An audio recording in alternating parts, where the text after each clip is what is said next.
Bismillahirrahmanirrahim. Assalamu alaikum, class 11. How are you? I hope you all will be doing fine. I am Hadija and I will teach you computer science. First of all, welcome you all to your new phase of life. आप लोग SSC level की studies से HSC level की studies में आ चुके हो. Situation काफ़ी आप लोगों के लिए भी मुश्किल थी, but it's over now. Studies के पॉइंट ऑफ व्यू से थोड़ी बहुत जो है वो चीज़ें क्लियर हो गई हैं. आपकी ऑनलाइन क्लासेस स्टार्ट हो गई हैं, ठीक है. और मैं आपको वेलकम करती हूँ and I wish I pray for all of you. उम्मीद करती हूँ कि आप लोग जो हैं वो अच्छे तरीके से इस लेवल की स्टडीज़ को जो है वो you will be do your best. आप जो है अपना बेस्ट दोगे and you will be serious. अच्छा, यहाँ पे जो है ग्रेड 11 की जो बुक का टाइटल पेज है उसका स्क्रीनशॉट है और एडिशन का स्क्रीनशॉट है. टाइटल पेज का स्क्रीनशॉट रखने का पर्पस सिर्फ ये है कि आप में से बहुत सारे बच्चे जो हैं अभी तक बुक्स नहीं ले सके, वो जाते हैं तो उनको कोई कन्फ्यूजन ना हो. मेरे पास 2018 का एडिशन है, लेकिन आप लोगों ने 2019 में इसका एक एडिशन आया था, आप लोगों ने वो लेना है, ठीक है. राइट, यहाँ पे मैं अंडरलाइन कर दूँ आपके लिए. मेरे पास ये 2018 का एडिशन है, पर आप लोगों ने 2019 वाला जो एडिशन है वो लेना है. Right. Second, as we have to start chapter 1, तो यहाँ पे टेबल ऑफ कंटेंट्स से मैंने उसकी लिस्ट ऑफ कंटेंट्स आपके लिए डिस्प्ले की है, क्योंकि आप में से बहुत सारे बच्चों के पास बुक्स नहीं होंगी और थोड़ा सा फेमिलियर हो जाएं, इसलिए here is the screenshots of chapter 1 जो आज हमने पढ़ने हैं. उन चैप्टर्स का स्क्रीनशॉट है. थोड़ा सा आपको अंदाज़ा हो जाएगा कि आपकी बुक के अंदर जो है वो डिस्प्ले किस तरह से की गई हैं, चीज़ें डिज़ाइन किस तरीके से की गई हैं, उस लिहाज से. चलें जी, अपना लेक्चर स्टार्ट करते हैं. आज का इंट्रोडक्शन में सबसे पहले हम देखेंगे what is computer. Computer word जो है वो लैटिन वर्ड कंप्यूटर से निकला है, जिसकी मीनिंग है टू कैलकुलेट और टू कंप्यूट समथिंग. हम बहुत फेमिलियर हैं इस वर्ड के साथ, और बाय डेफिनेशन अगर हम इसको देखें, it is an electronic device, और इलेक्ट्रॉनिक डिवाइस जिसके अंदर सर्किट्स होते हैं, ठीक है. और एक ऐसी इलेक्ट्रॉनिक डिवाइस जो हमसे डेटा एक्सेप्ट करती है. डेटा के मीनिंग्स होते हैं एनी रॉ फैक्ट्स और फिगर्स और नंबर्स और audio, anything which is given to the computer is called input. ठीक है, हम जो भी कंप्यूटर को डेटा दे रहे होते हैं, कंप्यूटर के अंदर डेटा फीड कर रहे होते हैं, उसको कहा जाता है इनपुट. राइट. डेटा लेने के बाद कंप्यूटर जो है वो उसके ऊपर कैलकुलेशंस परफॉर्म करती है,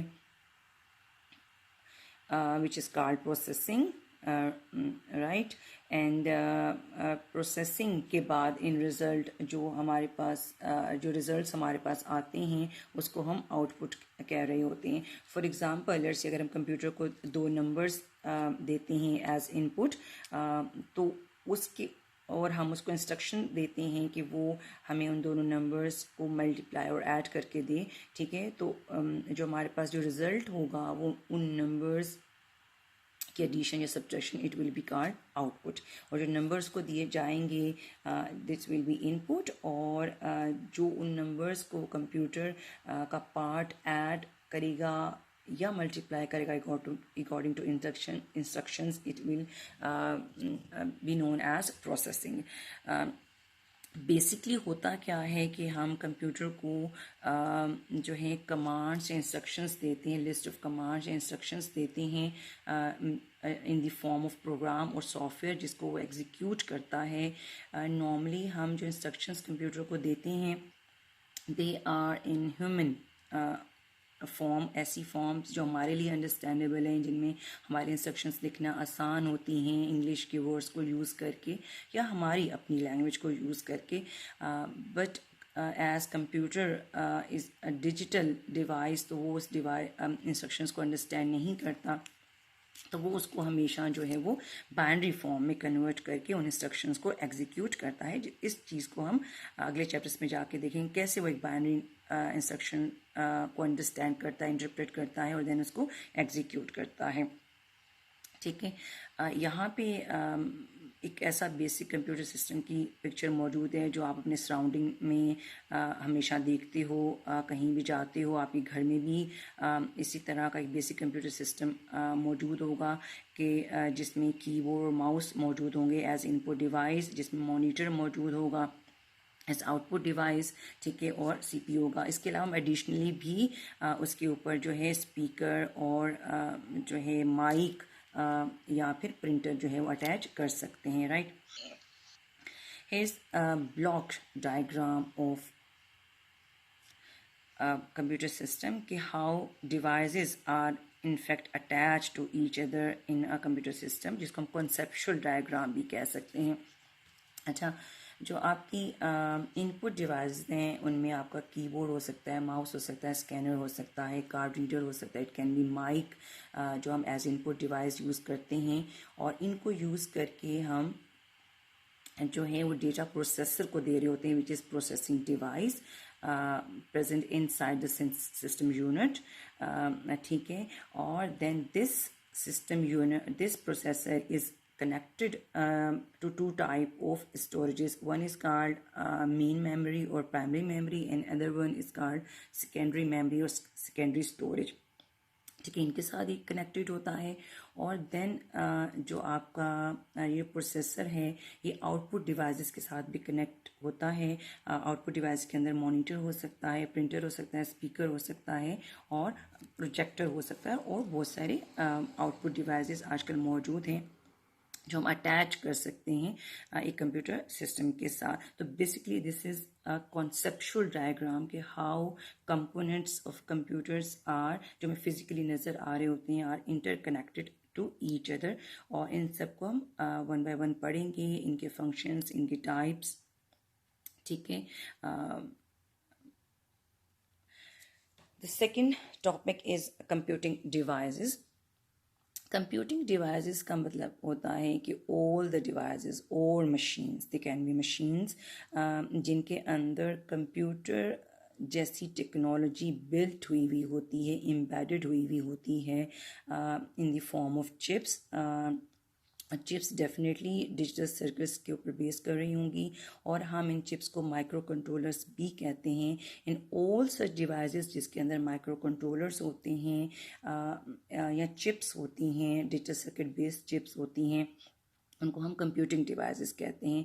there are lots of examples of computing devicing surrounding in हमारी सराउंडिंग में. जैसे कैमरास हैं, ठीक है, मोबाइल के अंदर भी कैमरास होते हैं, सेल फोन एक अलग से कंप्यूटिंग डिवाइस है. ठीक है, और इसके अलावा जो है आपकी टॉयज़ बहुत सारे आजकल ऐसे आ गई हैं बच्चों के लिए जिनके अंदर जो है माइक्रो कंट्रोलर्स मौजूद होते हैं, ड्रोन्स है जैसे, और इसके अलावा भी बहुत सारे ऐसे टॉयज़ मौजूद हैं जिनके अंदर चिप्स होती हैं, जिनको हम कंप्यूटिंग डिवाइसेस में कंसिडर कर सकते हैं. स्मार्ट वॉचेस आ गई हैं, स्मार्ट अलार्म क्लॉक्स हैं कि जिनमें आप अपने कैलेंडर, अपनी मीटिंग के लिए सेट कर सकते हो, की सेटिंग कर सकते हो, आप अलार्म सेट कर सकते हो. ठीक है, इसके अलावा एक बहुत अच्छी एग्जांपल जो कंप्यूटर डिवाइसेस की हमें नज़र आती है, that is automatic washing machine. अगर आप अभी तो काफ़ी लोगों को इसका आइडिया है कि जो ऑटोमेटिकली जो है कपड़े वॉश करने के लिए यूज़ हो रही होती है, जिसके अंदर you just have to put your clothes and detergent, और आप उसको टर्न ऑन करते हो और एक खास सेटिंग के ऊपर उसको ऑन कर देते हो, देन ऑटोमेटिकली जो इसके अंदर चिप और माइक्रो कंट्रोलर्स हैं, बाकी सारा मैकेनिज़्म वो माइक्रो कंट्रोलर्स कंट्रोल करते हैं. लाइक जो वाटर है उसका लेवल कितना लेना है, कितनी देर वॉश करना है, और देन जो है पानी ड्रेन करके नया क्लीन वाटर लेके आपके कपड़ों को वॉश करना है, ठीक है। तो this is an other good example of computing device और कंप्यूटिंग मशीन, ठीक है। इसके अलावा जो हमारी ATM मशीन्स हैं जिनके थ्रू हम पैसे जो हैं वो विड्रॉ करते हैं या आजकल ऑनलाइन पैसे भी ट्रांसफ़र करते हैं, these are also examples of computing devices, और उनके अंदर भी कंप्यूटर बेस्ड टेक्नोलॉजीज यूज़ करके जो है वो मनी की ट्रांजैक्शन की जाती है, right. here are the some basic operations which a computer can perform, right. Let me on annotation. यहाँ पे आप देख रहे हैं कि बेसिक ऑपरेशंस में जो फर्स्ट ऑपरेशन एक कंप्यूटर परफॉर्म करता है दैट इज़ इनपुट। ऑलरेडी मैं आपको बता चुकी हूँ anything which is given to the computer is called input, और ये इनपुट हम कीबोर्ड, माउस और इस तरह के इनपुट डिवाइस के ज़रिए से दे सकते हैं। तो फर्स्ट ऑपरेशन जो कोई कंप्यूटर परफॉर्म करता है it is called input operation. जब ये इनपुट जो है वो प्रोसेसर के पास जाती है तो उसकी बेसिस पे वो जो कैलकुलेशंस करता है that is second operation performed by the computer which is called processing, ठीक है। प्रोसेसिंग के लिए कंप्यूटर के अंदर एक ही यूनिट लगा हुआ होता है कि डिवाइस लगी होती है which is CPU, right. Processing के बाद जो थर्ड ऑपरेशन है वो हो सकता है आउटपुट ऑपरेशन, यानी जो हमें रिजल्ट्स मिलेंगे उस प्रोसेसिंग के बाद on the basis of input we have given, it is called output operation. Meanwhile ऐसा होता है कि प्रोसेसर ने कोऑर्डिनेट करना होता है या कम्युनिकेट करना होता है स्टोरेज डिवाइसेस के ऊपर, ताकि वहाँ पे डेटा स्टोर कर सके और वहाँ से डेटा ले सके, और इस ऑपरेशन को हम कह रहे होते हैं स्टोरेज ऑपरेशन।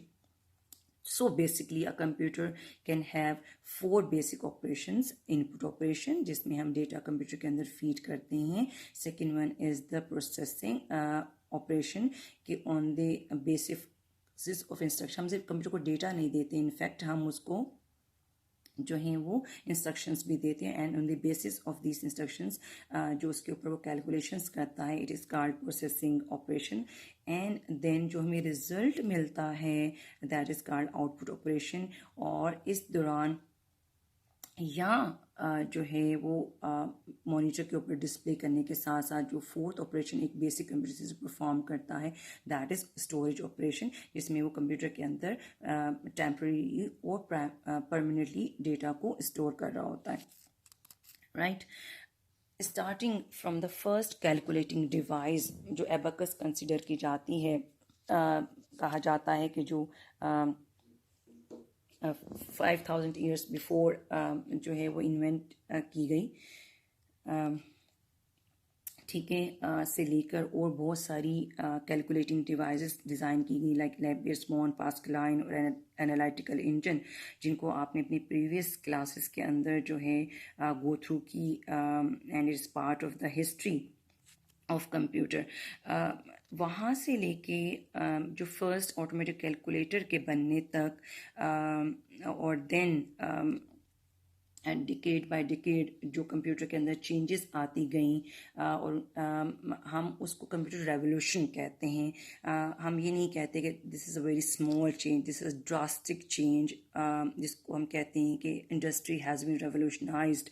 अब इसमें हम देख सकते हैं कि कंप्यूटर के अंदर की इंडस्ट्री के अंदर सिर्फ साइज़ के लिहाज से जो है वो चेंज नहीं आई है कि वो देखने में या साइज़ में डिफरेंट नज़र आता है।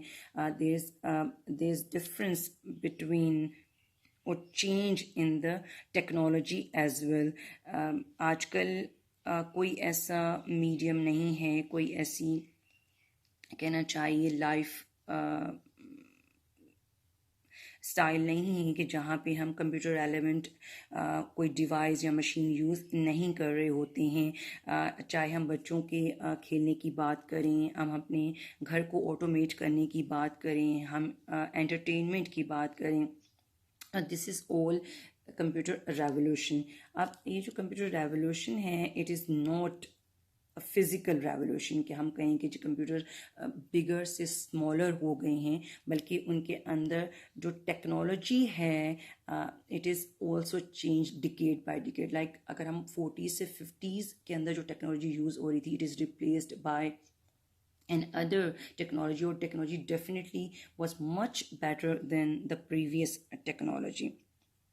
ठीक है, जिन लोगों ने 9th में कंप्यूटर साइंस एज सब्जेक्ट पढ़ा है उन लोग को idea, otherwise you can find this drastic change on net. आप सर्च कर सकते हो और आपको सर्च करना चाहिए कि how earlier computers were look like and how they and what were the capabilities of these computers, और उनके मुकाबले में आजकल के कंप्यूटर्स की कैपेबिलिटीज़ तो आपके सामने हैं।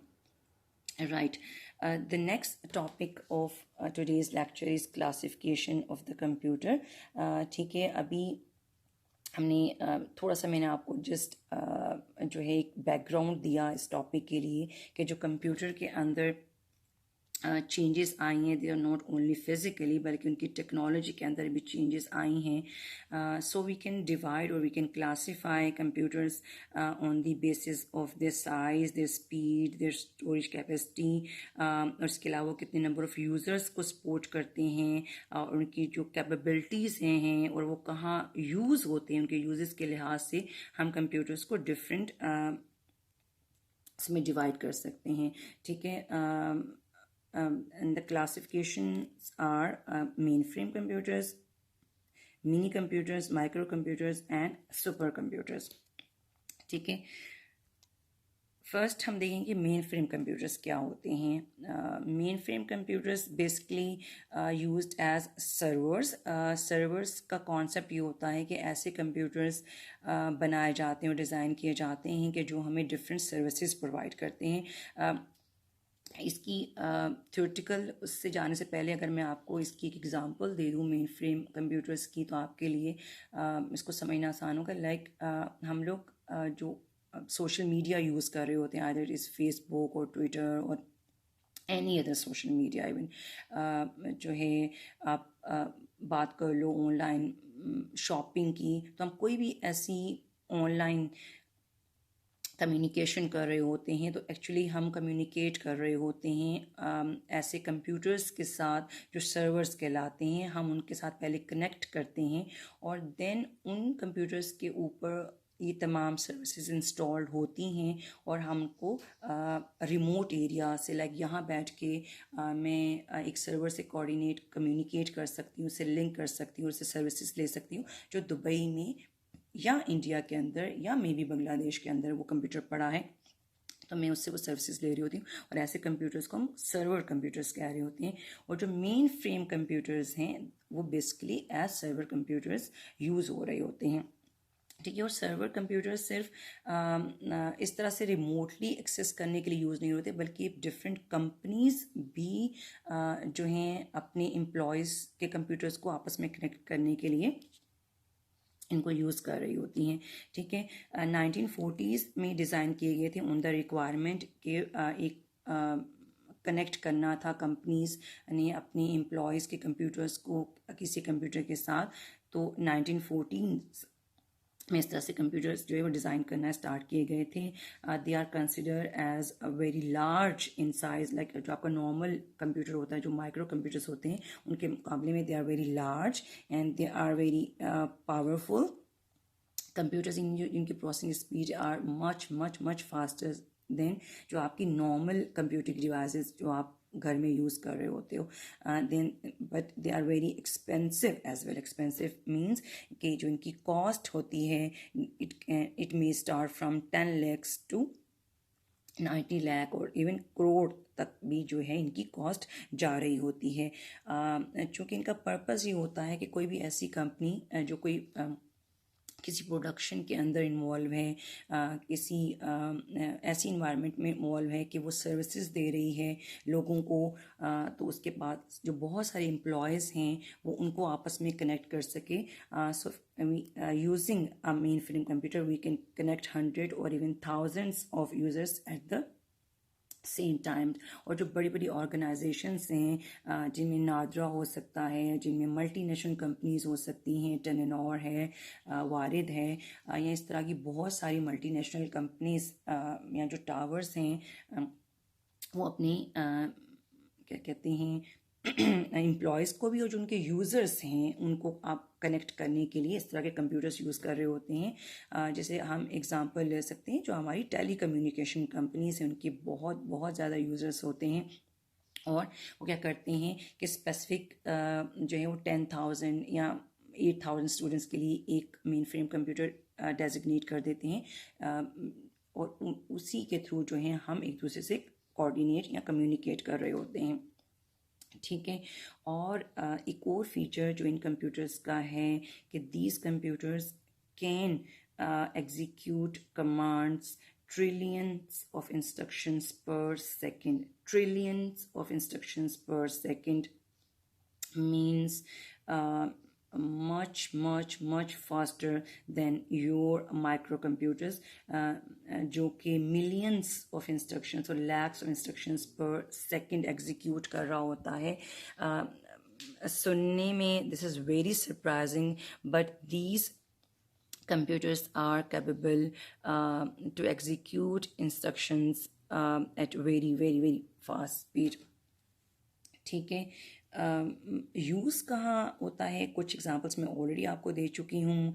जो यूनिवर्सिटीज़ हैं इवन वो भी अपने लिए मेन फ्रेम कंप्यूटर्स डिज़ाइन करा सकती हैं अकॉर्डिंग टू द नीड। वो एक थोड़ा चीप लेस एक्सपेंसिव, जिसको हम कहें चीप तो नहीं, कंप्यूटर डिज़ाइन करा सकते हैं। इसके अलावा जो हमारी एयर ट्रैवल कंपनीज़ है लाइक PIA, वो अपने एम्प्लॉयज़ को भी और अपने कस्टमर्स को भी कनेक्ट करने के लिए मेन फ्रेम कंप्यूटर्स यूज़ करती हैं। रिसर्च इंडस्ट्रीज़ इनको यूज़ करती हैं। इसके अलावा जो है गवर्नमेंट लेवल के ऊपर भी और प्राइवेट ऑर्गेनाइजेशंस भी इस तरह के कंप्यूटर्स को यूज़ कर रही होती हैं।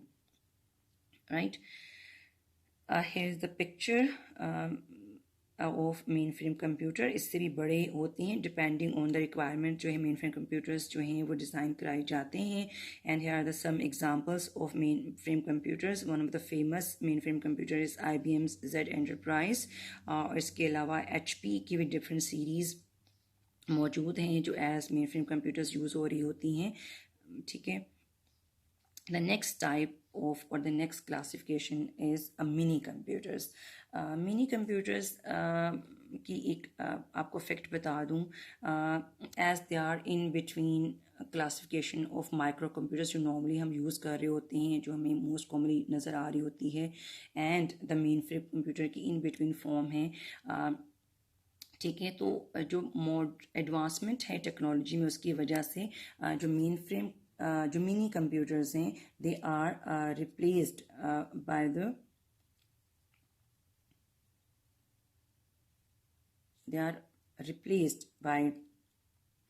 Micro computers. ठीक है।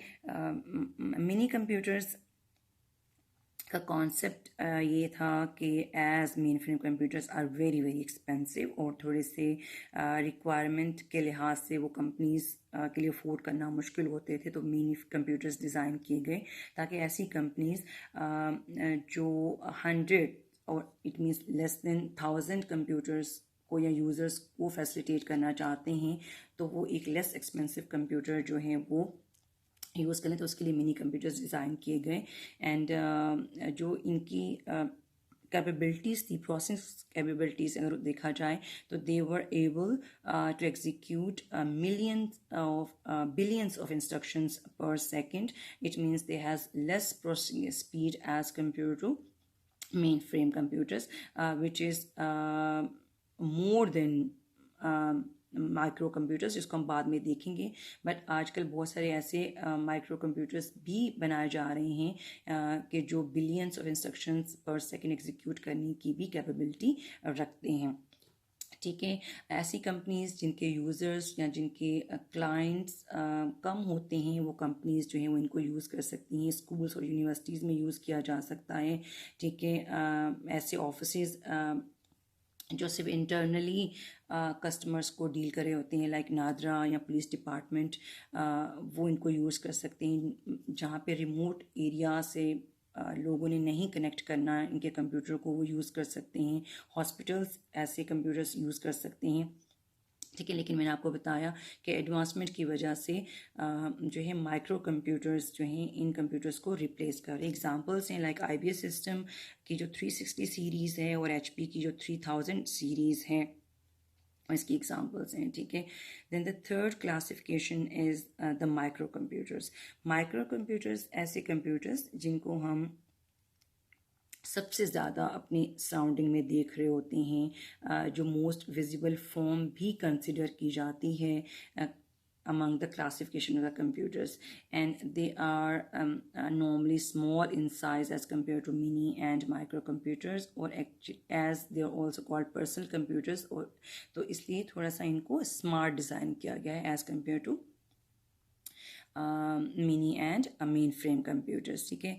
They were designed in 1970s after the development of microprocessor। जो first time micro processor 1970s में एक टेक्नोलॉजी है जिसने रिप्लेस किया इंटीग्रेटेड सर्किट्स को और ट्रांजिस्टर्स को, और उसकी जगह जो है माइक्रो प्रोसेसर डिज़ाइन किए गए ताकि कंप्यूटर्स की कैपेबिलिटीज़ को इंक्रीज़ किया जाए। तो उनकी डेवलपमेंट के बाद जो है वो माइक्रो कंप्यूटर्स जो हैं वो डिज़ाइन होना शुरू किए, ताकि स्मॉल और पोर्टेबल कंप्यूटर्स जो हैं मार्केट में लाए जा सकें और आम यूज़र जो है वो उनको यूज़ कर सके। इस वजह से because of these capabilities they have less price as well as compared to mainframe and mini computers, ठीक है। बट एक जो लेटेस्ट माइक्रो कंप्यूटर है can also support more than one computers, और अगर आप एक अच्छा माइक्रो कंप्यूटर लेते हो तो वो जो है एक छोटी इन्वायरमेंट के अंदर जहाँ आपने 10, 20, 30 कंप्यूटर्स को आपस में कनेक्ट करना है, वहाँ पे एज सर्वर भी एक्ट कर सकता है, ठीक है। अगर हम प्रोसेसिंग कैपेसिटी के लिहाज से देखें तो micro computers can execute millions of instruction per second, which is less processing speed as compare to mini computers and mainframe computers. लेकिन आजकल के कंप्यूटर्स के अंदर जो स्टोरेज कैपेसिटीज़ हैं वो भी इंक्रीज़ की जा रही हैं, but in fact it is much less storage capacity as compare to mainframe computers. उनका पर्पज़ ही कुछ और है, ठीक है। यूजेस का आप लोगों को आइडिया है, हम डेली लाइफ में इनको यूज़ कर रहे होते हैं, हमें हॉस्पिटल्स में या शॉप्स के ऊपर भी ऐसे कंप्यूटर्स नज़र आ रहे होते हैं। इसके अलावा माइक्रो कंप्यूटर्स की डिफरेंट फॉर्म्स भी अवेलेबल हैं, जिसमें डेस्कटॉप कंप्यूटर्स हैं जो नॉर्मली हम घरों में हमारे पास होते हैं। इसके अलावा laptops is also one of the form of micro computers. जो हमारे टैबलेट्स हैं, पाम टॉप्स जो होते हैं, these are also forms of micro computers, ठीक है। और बहुत सारी कंपनीज़ हैं जो माइक्रो कंप्यूटर्स बना रही हैं, जिनमें डेल है, HP है, IBM में उनकी डिफरेंट बहुत सारी सीरीज़ में जो हैं वो पॉपुलर हैं। जैसे जो डेल की जो XPS सीरीज़ है, ठीक है, IBM की भी डिफरेंट सीरीज़ हैं। इसके अलावा लिनोवो भी जो हैं डिफरेंट नई सीरीज़ जो हैं वो निकाल रहे हैं, और नई नई उनके मॉडल्स जो हैं वो आते रहते हैं। लास्ट फॉर्म और last classification of the computer is the super computer. जो लास्ट ईयर का वर्जन था उनमें कुछ बुक्स के अंदर सुपर कंप्यूटर्स को जो है वो का जो टॉपिक है वो निकाल दिया गया था, तो इसलिए अब नई बुक्स का मुझे अंदाज़ा नहीं है, बिकॉज मेरे पास अभी नई बुक नहीं आई है, ठीक है। तो उसको देख लेंगे, देन हम इसको भी डिटेल से स्टडी करेंगे। यहाँ से मैंने उसकी जो है वो पिक्चर्स जो हैं रखी हैं कि सुपर कंप्यूटर्स कैसे देखने में नजर आते हैं। They are very very very large computers, but they are very very very speedy computers as compare to mainframe computers, because they are designed for the areas जहाँ पे हमें बहुत फास्ट कैलकुलेशंस चाहिए होती हैं, जैसे न्यूक्लियर रिसर्च प्लांट्स होते हैं या आपने जो है कोई मिज़ाइल या जो ड्रोन है उसकी लॉन्चिंग को कंट्रोल करना है, या वेदर फोरकास्टिंग है जिसमें आपसे सैटेलाइट से डेटा लेके उनको प्रोसेस करना होता है, जिसमें आपने huge amount of data at very fast speed जो है वो एग्जीक्यूट करना होता है, तो वहाँ पे हम सुपर कंप्यूटर्स को यूज़ कर रहे होते हैं। अगर हम इन कैपेबिलिटीज़ को देखें, so they can execute hundreds of trillions of instructions per second, but on the other hand they are very very expensive. अगर आप इनकी expensive होने की बात करें तो they cost $100 million to $500 million as well. All right. That's all from today's lecture. At last आपके लिए एक कोट छोड़ के जा रही हूँ, becoming healthy is the best decision I have ever made. अपनी सेहत का ख्याल रखिए, घर रहिए, सेफ रहिए और हेल्दी खाइए.